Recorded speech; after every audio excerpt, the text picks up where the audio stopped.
अस्सलाम वालेकुम। मेरा नाम नादिर इजाज़ है और मैं 2015 के अंदर PIFD से ग्रेजुएट हुआ हूँ ज्वेलरी डिज़ाइन और जियोलॉजिकल साइंसेस में। और उसके बाद मैं डिफरेंट ब्रांड्स के साथ मैंने काम भी किया है। रीमा लॉक्स के साथ मैंने काम किया है, मैंने ज़ोरा रहमान के साथ काम किया है और उसके बाद मैं मास्टर करने के लिए बाहर चला गया।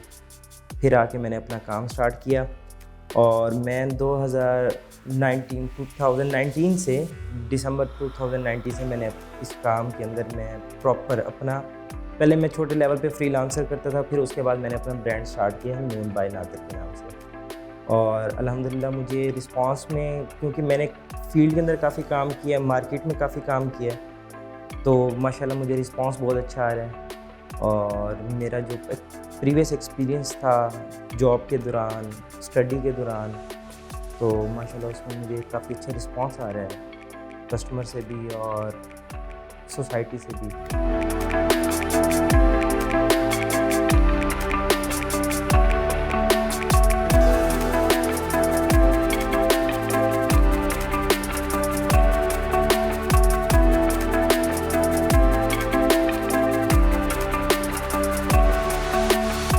फॉर मी फैशन इज़ आप लोगों को उनकी खूबसूरती को इन्हांस करने के लिए जो कुछ उनके लिए करते हैं वो फ़ैशन है। अब वो फ़ैशन मेरे लिए डिफरेंट होता है, आपके लिए डिफरेंट होता है, एक और बंदे के लिए डिफरेंट होता है, पर फैशन इज़ बेसिकली कंफर्ट है। एक आपकी समझ लें पर्सनैलिटी को जो चीज़ आपके टेस्ट के मुताबिक कंफर्ट जोन में लेकर आती है और वो आपकी ब्यूटी को इन्हांस करती है, उसे फैशन कहते हैं।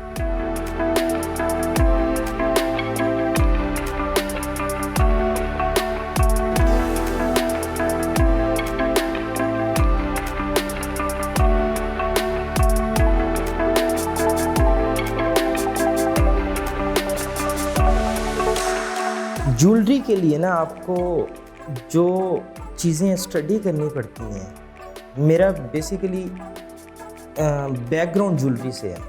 मेरे अब्बू, मेरे दादा वो सारे इसी फील्ड में काम करते थे। तो ज्वेलरी में काम करने के लिए ज्वेलरी डिज़ाइनर, अब आपको मॉडर्न चीज़ों को पिक करना पड़ता है। मॉडर्न और कंटेम्प्रेरी प्लस हमारा ट्रेडिशनल जो स्टाइल है, क्योंकि लोगों को भी वो पसंद आना चाहिए, लोगों को भी वो चीज़ इन द एंड कस्टमर्स ने बाय करनी है। तो आपको जब उस चीज़ों को मिक्स करते हैं, डिफरेंट कल्चर्स को, डिफरेंट थॉट प्रोसेसेस को, तब आपको जाके वो ज्वेलरी के अंदर इनोवेशंस आती है और वो डिज़ाइन जो ज्वेलरी के होते हैं वो आपके बेसिकली कस्टमर्स की रिक्वायरमेंट के मुताबिक बनते हैं।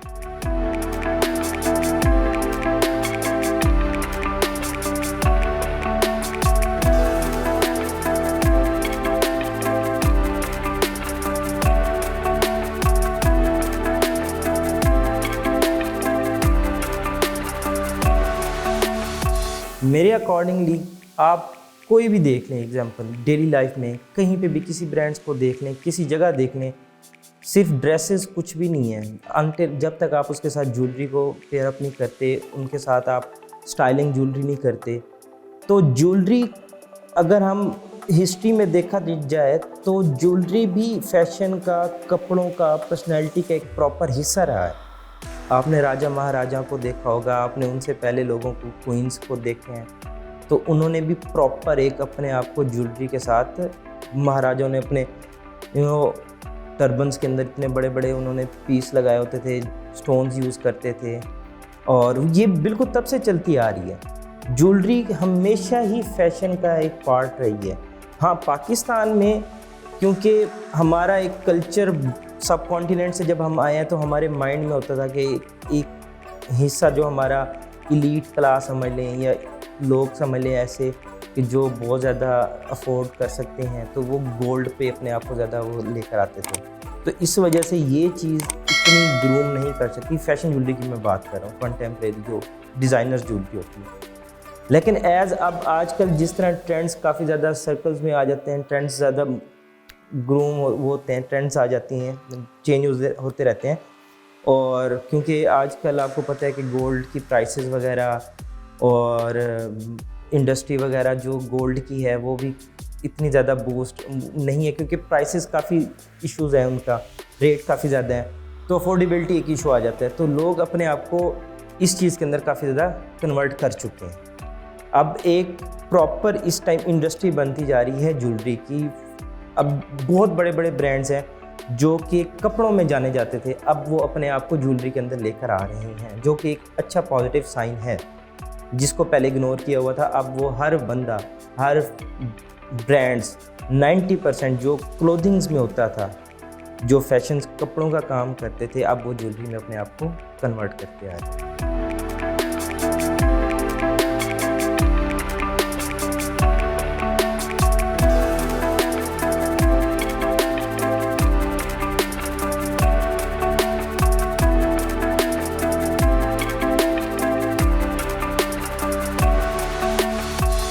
फैशन इंडस्ट्री मेरे हिसाब से पाकिस्तान के अंदर बहुत ज़्यादा प्रोग्रेस में है इन दिनों में, क्योंकि अगर हम थोड़ा सा उसका बैकग्राउंड देखें तो हमारी प्रोग्रेस की जो तरक्की की बेसिकली, या जो हमने जिस हिसाब से स्पीड अप अपने आप को करना था उतना नहीं कर सके थे, लेकिन पिछले कुछ सालों में, और उसके अंदर अब अपने आप को एक कंपैरिजन करते हैं पिछले पिछले सालों के दौरान, मतलब के हिसाब से, तो हम बहुत ज़्यादा एडवांस हो गए हैं, मतलब बहुत ज़्यादा स्पीड अप हो रहे हैं, क्योंकि बाहर अब सोशल मीडिया है सारा, हम बाहर को देख सकते हैं, बाहर की मार्केट को हम फॉलो कर सकते हैं, उनके साथ कंपैरिजन कर सकते हैं, compete कर सकते हैं। तो पाकिस्तान की फैशन इंडस्ट्री जो है वो बहुत ज़्यादा ग्रूम कर रही है माशाल्लाह। काफ़ी टेक्नोलॉजी के हिसाब से भी उसके अंदर काफ़ी चीज़ें अपग्रेड हो गई हैं। शूट्स अगर देखे जाएँ तो उनके अंदर स्टाइलिस्ट आ गए हैं, उनके अंदर मॉडल्स अच्छी आ गई हैं, उसके अंदर आर्ट डायरेक्शंस होती हैं, उनके अंदर प्रॉपर एक थीम बेस्ड काम होता है, जो कि शायद पहले, उससे पहले होता था तो बहुत कम होता था, लोग उसको इग्नोर करते थे, या उसको इतना ज़्यादा प्रोमिनेंट या उसको इतना ज़्यादा बूस्ट नहीं किया जाता था। आजकल में वो चीज़ बहुत ज़्यादा इन है, और इस हिसाब से पाकिस्तान की फैशन इंडस्ट्री काफ़ी ज़्यादा बूस्ट कर रही है माशाल्लाह।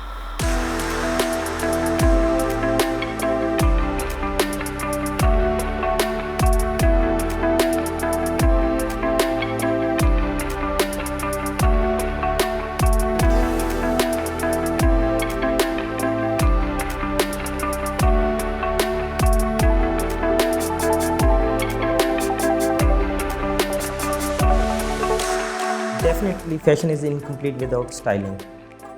मैं आपको एक छोटी सी, मतलब पहले एक दौर होता था कि लोग खुद ही सारा कुछ करते थे, तो हमारी इंडस्ट्री बड़ी एक लिमिटेड हो गई थी, वो बूस्ट नहीं आ रहा था। अब बूस्ट आने की वजह ये है कि एक चीज़ को एक बंदा नहीं कर रहा, उसको डिफरेंट पार्ट्स में डिवाइड किया हुआ होता है। अब वो डिफरेंट जो पार्ट्स होते हैं, हर बंदा अपना अपना रोल प्ले करता है, और वो एक चीज़ को बूस्ट मिलता है। स्टाइलिंग के बगैर, अब मैं आपको एक छोटी सी एग्जांपल देता हूँ। अभी कुछ दिन पहले मुझसे एक ब्रांड्स ने ज्वेलरी ली 12 की, ठीक है, शूट्स के लिए। अब उन्होंने वो जो चीज़ें पहनाई हुई थी वो वैसे नहीं थी जो मैंने जैसे बनाई थी, तो फिर वो खुद कर रहे थे। स्टाइलिस्ट को पता होता है कि किसको क्या पहनाना है, किस तरह पहनाना है। तो आपको अगर मतलब चीज़ को ही उलट कर देंगे तो वो चीज़ का इम्पैक्ट ही ख़त्म हो जाएगा। ये काम सिर्फ स्टाइलिस्ट कर सकते हैं। तो स्टाइलिस्ट का होना ऐसा ज़रूरी है कि जिस तरह उसके बगैर इनकम्प्लीट है चीज़ें। Stylist is must.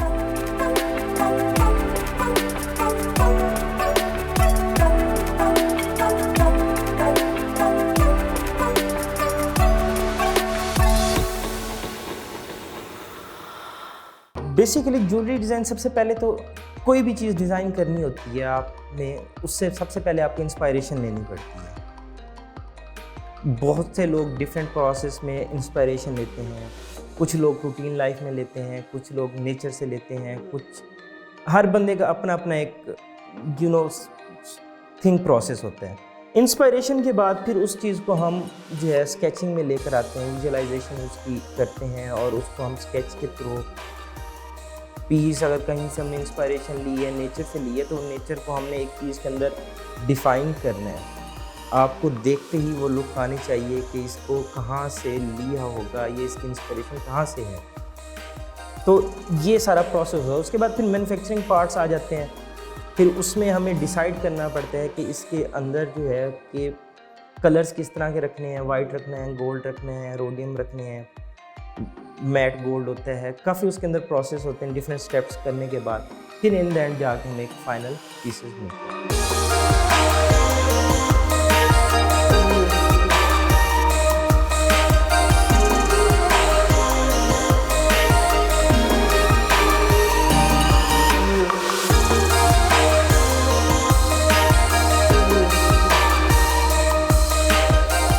देखिए एक छोटी सी मिसाल मैं आपको देता हूँ, कहते हैं ना दिखेगा तो बिकेगा।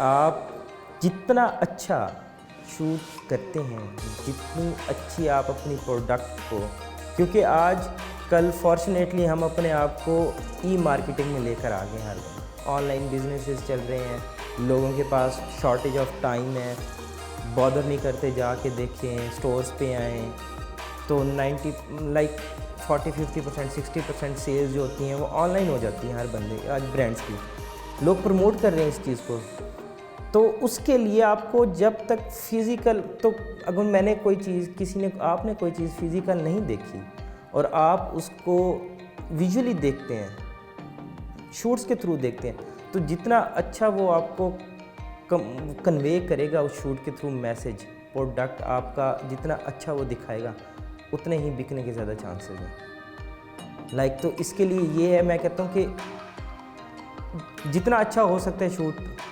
होना चाहिए। शूट के बगैर चीज़ को बेचना या चीज़ की इम्पोर्टेंस को बताना, लोगों तक कन्वे करना तो इम्पॉसिबल है।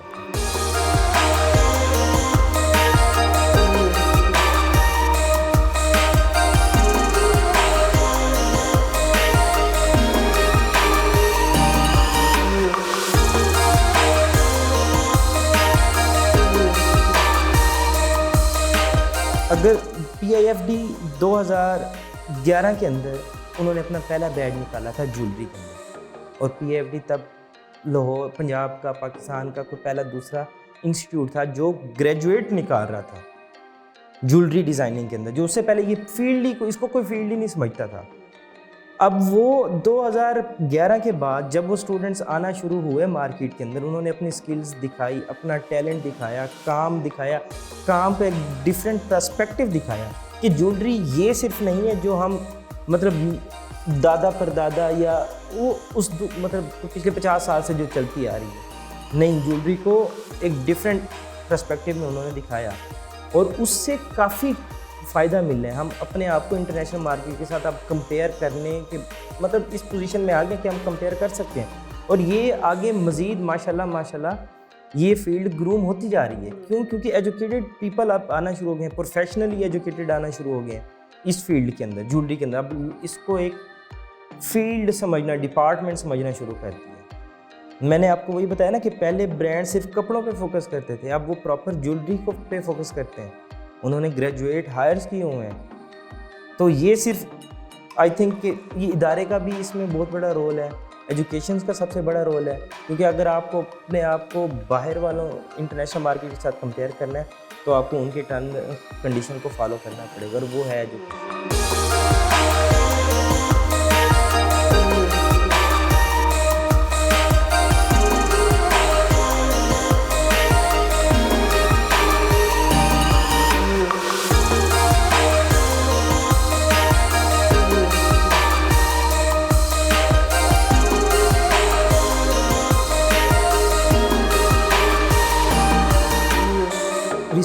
रिसर्च एनालिसिस करते हैं, डिफरेंट रिस्पॉन्स आते हैं कस्टमर्स का, लोगों का फीडबैक आता है।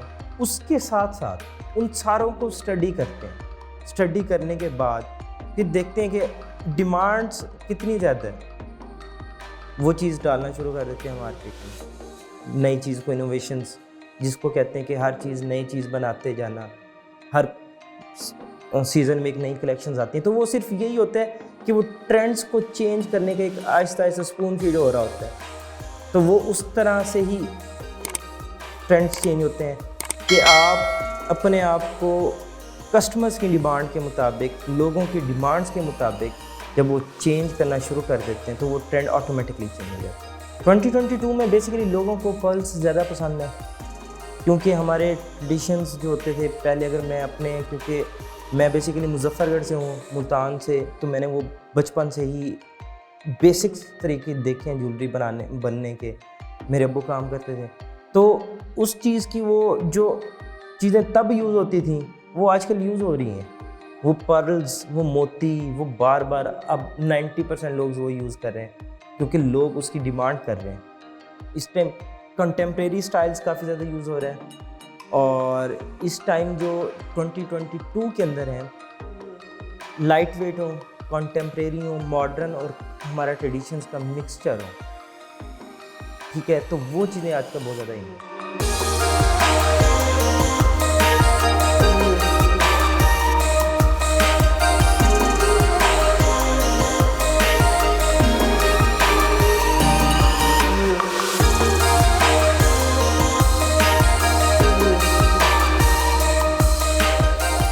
सोशल मीडिया से फैशन इंडस्ट्री में तकरीबन 100% बूस्ट मिला है। सोशल मीडिया की वजह से लोगों के अंदर अवेयरनेस आ गई है। अब जो चीज़ पहले, मैं आपको ज़्यादा दूर की मिसाल नहीं दे सकता, मैं सिर्फ ये कह सकता हूँ कि मुजफ्फरगढ़ तक, लाहौर से मुजफ्फरगढ़ तक या लाहौर से लोअर पंजाब तक जाते में जितना अरसा लगता था, अब वो सेकंड्स लगते हैं, सिर्फ सोशल मीडिया की वजह से। लाइक आपको एक क्लिक करना है और आपको चीज़ देख लेनी है। लोग वहाँ से बैठ के ऑर्डर्स कर सकते हैं, अपने आप को मॉडिफाई कर सकते हैं, चेंजेस कर सकते हैं, फैशन को इम्प्रूव कर सकते हैं, फैशन सीख सकते हैं। सिर्फ ये सारा कुछ है तो सोशल मीडिया की वजह से। अच्छा, मुझे माशाल्लाह अभी तक तो बहुत अच्छा मिला है फीडबैक। लोग इंजॉय कर रहे हैं, लोग मोहब्बत, मतलब समझ लें कि प्यार दे रहे हैं मेरी ज्वेलरी को। रिस्पॉन्स बहुत अच्छा आ रहा है। हाँ, कहीं पे कुछ आ जाते हैं ऐसे जो पॉजिटिव क्रिटिक करते हैं, और मैं उनको बड़ा अप्रिशिएट करता हूँ, क्योंकि मैं परफेक्ट नहीं हूँ। एक टाइम लगता है, एक प्रोसेस होता है। मैंने एक स्टेप्स लिए हुए हैं, आजकल वो स्टेप आज इम्प्रूवमेंट करूँगा लोगों की वजह से। तो मुझे तो माशाल्लाह बड़ा अच्छा रिस्पांस आता है, लोग काफ़ी अच्छा फीडबैक देते हैं। और जहाँ तक मेरे सीखने की बात है इससे, तो मैं बहुत कुछ सीख रहा हूँ।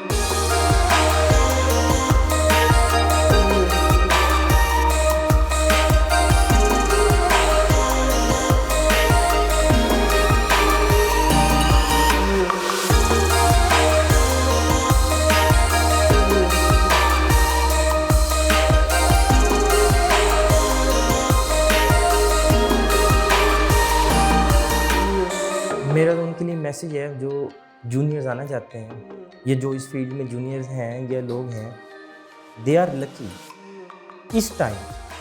अब माशाल्लाह आपके अंदर जब मैं 2015 के अंदर ग्रेजुएट हुआ, या मेरा जो फर्स्ट बैच था हमारा 2011 के अंदर ग्रेजुएट हुआ, तब इस चीज़ का तो नॉलेज ही नहीं था किसी को कि ये भी एक डिपार्टमेंट है। वो सिंपल एक आता था कि यार सुनारे बन रहे हो, ज्वेलर्स बन रहे हो।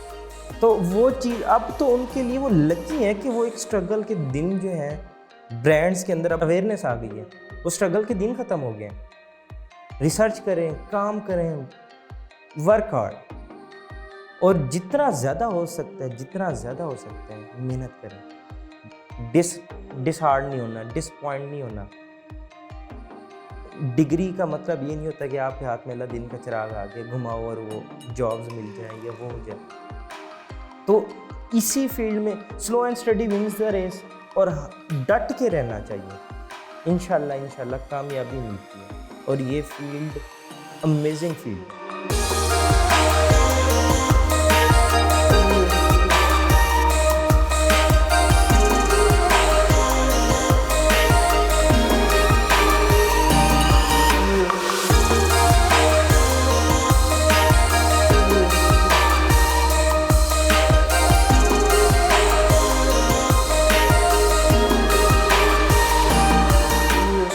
Discover Pakistan basically amazing channel है। मैं पिछले कई महीनों से मैं देखता हूँ, और इनके काफ़ी शोज़ वगैरह मैंने देखे हैं। और मैं जब बाहर था तो पाकिस्तान को मैं भी शायद इतना अच्छा पोर्ट्रे नहीं कर पाता था कि अब मैं कोई ज़रूरत होती है तो मैं ये वीडियो दिखा दूँ इनकी, या ये चीज़ें दिखा दूँ।